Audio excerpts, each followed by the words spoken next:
Okay, let's get started on the midterm project. So our first thing is we want to download the assets for the project. So those are located on the project page, just down a little bit here, and we should be able to just click, and I see that one downloaded, and it should end up in my downloads folder. And it looks like clicking that opened up in a browser window for me instead of just instantly downloading that, but there is a button up here to download. And in just a second I'll go check my downloads folder and make sure that I have all this stuff, but based on what I'm seeing here it looks like I do. Then I just have to go back to the project page, click to download the practice quiz. And that looks like it just opened up in here. I wish there was a little more consistency to this, but let's see what happens if we double click on this maybe. Oh, let's see, how about a right click?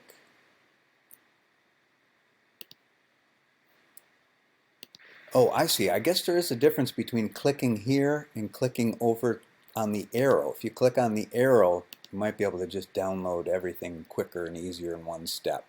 So now if I go look at my downloads folder, which may be different for you, but basically what we want to do is take wherever those 3 items downloaded and create a folder for them. So I'm going to go to my desktop. I'll just click over here, do Option Command H on a Mac, and I'm just going to create a folder here. And I'll call that Midterm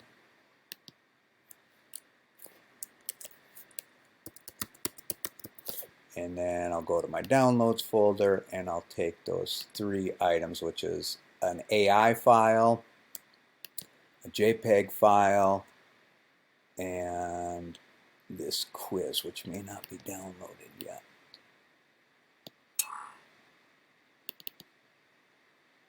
Yeah, all 3 items are in there now. And now we can go ahead and set up our animate document.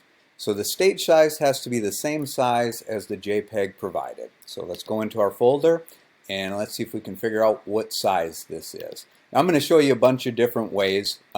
Sometimes if you just click on it, depending on how you have your Finder set up, it'll show you right here. So it says that it's 800 by 533. You can also right click and go to get info, and I believe on a PC that would be properties. And let's see here, boy, that's a lot of info. But yeah, it looks like under this panel, more info, down towards the bottom, shows you the file size. You could even open it in Photoshop and go to image size, and look at the pixel dimensions. But this is the size, 800 by 533. So let's go ahead and fire open an Illustrator document.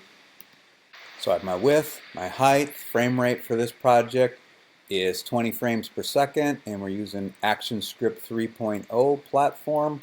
We'll click on Create, and then once we're inside of here, we will make sure nothing is selected, and we'll go to our properties, and that's where we'll put in our stage color. So come over here, we'll do a copy, come back over here, click on the stage, click on this little icon here, and that's where we want to paste in that hexadecimal number, which I'm going to show you where you can get some more information about hexadecimal numbers and about images in general, and you may want to do a little bit of studying on that, especially if this is your profession. But let's get the document set up first. Okay, looks like we are pretty much... Okay, so we're going to kill a couple birds with one stone here. We're going to open up the quiz and answer some questions on it, and that will also tell you where you can get more information about images. So the answer to question number 1 is get info. And then if you want to know more about images, the answer to question number 2 is profsteveg.wordpress.com, and then go to follow this link, and I'll just show you that right now. So here is the website, profsteveg.wordpress.com. You go to instructional videos, you go down to the web class that I instruct, and you go to digital image knowledge, and there is quite a bit of information here that'll help you understand images, resolution, and scroll down. You get to this video, which goes over how digital coloring works, the hexadecimal codes that we've been using in this project. So each one of our topics starts out with a cover page. So let's go ahead and take care of that now. Just like on the last project, we'll just copy and paste these items. I'm going to name my first layer chapters, click in the first frame, click with the text tool, paste, and get the cursor in there, do a Command A to select all, and let's make sure that we are on static text. We will make that Helvetica or Helvetica New or Arial, whatever you have access to. Make that 45 points. We'll go in here and we'll get rid of the space between the semicolon and the one, or I'm sorry, actually the space between the A and the semicolon. Hit return, and if yours didn't align like that, let's say maybe it aligned like this, I'll show you how to fix that. So it's probably defaulted like that, but you're just going to go down to, with this all selected, you're going to go here and you're going to change this to align center, and then we're just going to simply drag this into place, or if we want to be real neat about it, we can just simply go to align. Just move this over a little bit so I can see align, and we'll click align to stage, and we can center it both horizontally and vertically. We'll extend that out 1 second with F5, and then so that it doesn't show up later when we add more frames, we'll go to the very next frame and do an F7. Then the next thing that happens is we have these animations using guides. Make a new layer.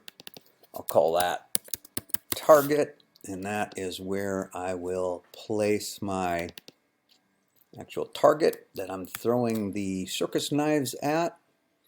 Grab the rectangle tool, and we will make the fill a blue color, no stroke, and we'll just start that out at the bottom. I won't go quite all the way up with it, and I'll leave a little room there. Then I'll make another layer, and I'll call that knife. And now we're going to go ahead and make the object that we are going to throw at the target. So I want that and the target not to start at frame 1. So let's go ahead and drag the target out so that it starts after the 1 second mark. And we'll do the same thing for the knife. We'll click here, do our F7. Now I'm going to show you a fairly easy way to make the knife right here in this program. So I'm going to double click on the hand tool to bring us in closer. Then I'm going to go up to View, and I'm going to turn on the grid by going to Grid, Show Grid. And then we'll zoom in even further. We'll take the zoom tool, click and drag, maybe an area like this. And now we're going to take the pen tool. Now there is a small chance that the pen tool might be hidden for you. I know for a while they put it under here, so if you have to go into here and get it, that's fine. And then I believe you could just click and drag it over here, because you will use it quite a bit in this class along with me. Okay, so I'll double click on those 3 dots again because my pen tool is located right here. And so what we're going to do is just click and then release the mouse, click, release the mouse, go a couple frames over, click, go down a little bit. So I'm basically creating like the handle of my throwing knife. Go out to here, And then, so far I've just been click, release, but now if I want to make kind of a rounded thing with the tool, then what I do is I click and drag, and that brings out these handles, and I'll show you a video here in just a minute that'll give you a little more information on this. But if you just kind of do roughly what I'm doing here, that'll be more than good enough for this project. I'm going to drag this handle out to about the same place as that one. Then I'm going to come back here, click to get rid of that handle, click here, and then just kind of do a mirror image of what I had before. You're more than welcome to draw this with the brush tool if you prefer. Now what we need to do is fill this in, and to do that we grab the paint bucket tool. Grab the paint bucket tool, pick a fill color that's appropriate, so I'll go with this dark gray, and then we click inside of here, fills that up. I don't want the stroke on it, so what I'm going to do is just simply click inside to grab those pixels that are all joined together, if you will, move it out, and then I'm just going to click and drag a marquee around the stroke and hit delete. And this is what I'm going to turn into my symbol. So I F8, and we'll call that knife. Oh, and I made a mistake there, so let me Command Z and look at my library, and it looks like that backed me up far enough so that it wasn't in the library. But the mistake that I made was I had this selected, and when I did my F8 I had button selected here, so I want to change that to just a graphic symbol, rename it, and there we go. So we just have the one and only item in our library right now. We'll go up to view, we'll go to grid, we will uncheck the grid, double click on the hand tool to bring us out, and I may even go Command -1 just to see about how big I am there. Now, so this is an instance of our symbol. If it's too big or too small or the wrong orientation, we can fix all that easily with the free transform tool. So I will click on the corner here, hold down the shift key so I can move it 90 degrees. It's a little bit on the big side, so I'll go to the corner, hold down the shift key to constrain the proportions, make it a little bit smaller. What we have so far is just the text out here, and then after the 1 second mark, the target and the knife shows up. Let me just give you an overview in this other file what we're going to be doing. So what happens is we actually draw out a guide, and then we get our object that we're animating to follow the guide, and it can be a simple guide or a very complex guide, and we're going to do one of each.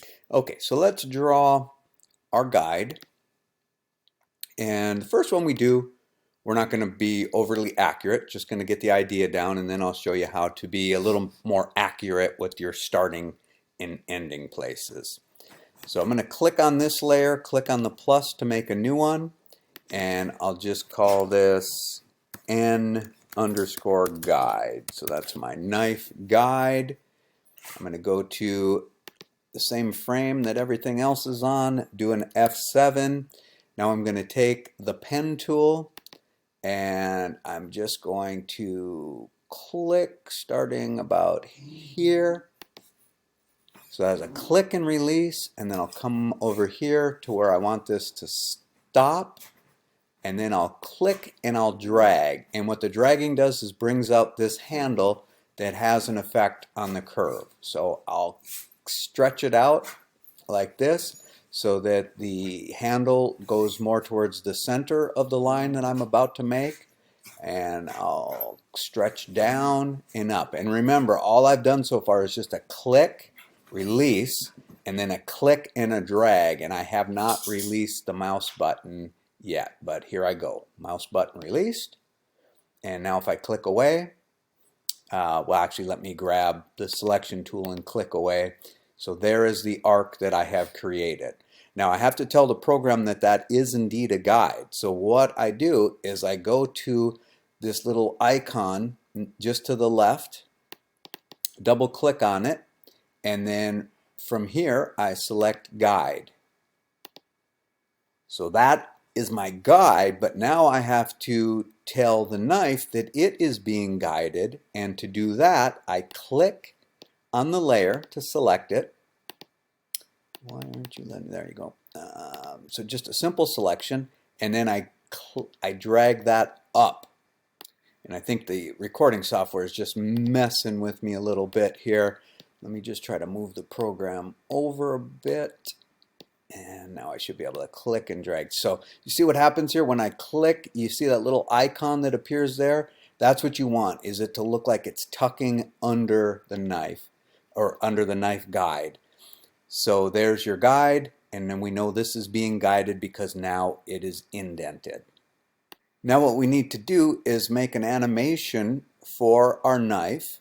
And so let's make that about, let's start with 1.5 seconds and see how that looks. So I'm going to do an F6, and I'll just grab this and move it out over here. I will do my classic tween. I'll extend the guide out with just an F5 here. And if we preview this, we can see that we have our animation. And now our last task is to get this to lock onto our guide, both at the start and at the end. And it usually does it fairly easily. It finds the guide and snaps to it. However, if you find yourself having problems getting it to snap to it, you can go up to View, Snapping, and turn on Snap to Objects. And so now what we want to do is on the knife layer, go to the first frame, and I'll move that way away. You see how it clicked to it on its own? But this, I want to get it to snap at the very beginning. And you can almost feel it, like takes over the control and snaps right to it. Then we go to the end, and we want it to snap right there. Okay, and then let's extend our target out as well so that we have a complete animation. And if we scrub the playhead, we can see that it follows that. Now for a little more realism, let's take our knife and let's change its orientation at the end. Get right at that corner, and whoops, I'm on the wrong object here. So let me lock my target. Let me click on the knife, and I might even have to zoom in here. Hold down the shift key, or not. Maybe I don't hold down the shift key and give it a funkier placement. And now you can see that it's doing okay here. Probably have to just move it out a little bit so it doesn't look like it's absorbing right into the target. And we probably should even take our target and put it above everything. So I will click here and move the target up. It's locked, so unlock it. Oh, now it's the software again. So I was able to move the target up so it's on top of the knife. Now let's go in and make a couple edits just to make this look a little bit better. I'll just click and drag here, move this out like that so we can see it, but I think we're going to need to back it up a little bit. And to do that, first I'm going to Command minus so I can see the whole stage. I'm going to hide the target, and then I'm going to go back to the first frame where the guide shows up, and I'm going to grab the subselection tool, and I'm going to click just at the very end of this, and I'm going to move back. I don't want to change the starting position, just the ending position back a little bit. Now so you can see that caused the knife to fall off. So now we have to go back to the knife and snap it back on the guide.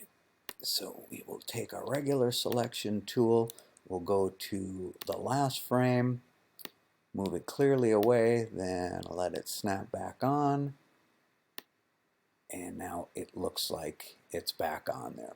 So we'll continue modifying this a bit in the next video.